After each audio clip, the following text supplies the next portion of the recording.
2050 সালে ঢাকার চেহারা কেমন হবে, এটা অনেকটাই নির্ভর করে আমরা এখন থেকে কিভাবে পরিকল্পনা করি, পরিবেশ রক্ষা করি ও অবকাঠামো উন্নয়ন করি তার উপরে নির্ভর করে 2050 সালে ঢাকার চেহারা কেমন হবে।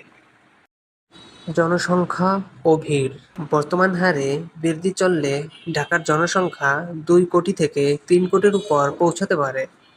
জায়গার অভাবে আরো উঁচু ভবন কিন্তু খোলা জায়গা ও মাঠ কমে যেতে পারে। ট্রাফিক ব্যবস্থা যদি মেট্রো রেল, উড়াল সড়ক ও আধুনিক গণপরিবহন সিস্টেম সফলভাবে চালু হয়, তবে যানজট অনেকটা কমে যেতে পারে। না হলে যানজট আরো ভয়াবহ হয়ে প্রতিদিন কয়েক ঘন্টার রাস্তায় আটকে থাকা স্বাভাবিক হয়ে যেতে পারে। আবহাওয়া ও পরিবেশ জলবায়ু পরিবর্তনের কারণে গরমের মাত্রা বেড়ে যাবে। গ্রীষ্মের তাপমাত্রা 40 ডিগ্রির কাছাকাছি হয়ে যেতে পারে। বন্যা ও জলবদ্ধতার ঝুঁকি বাড়বে, বিশেষ করে বর্ষাকালে। বায়ু দূষণ নিয়ন্ত্রণ না করলে স্বাস্থ্য সমস্যা আরও বেড়ে যাবে।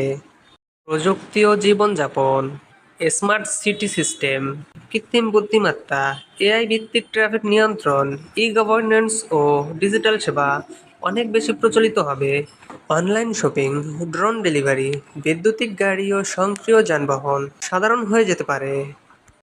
নিরাপত্তা ও আইন শৃঙ্খলা সিসিটিভি, এআই ভিত্তিক নজরদারি ব্যবহারের মাধ্যমে অপরাধ নিয়ন্ত্রণ আরও কার্যকর হতে পারে।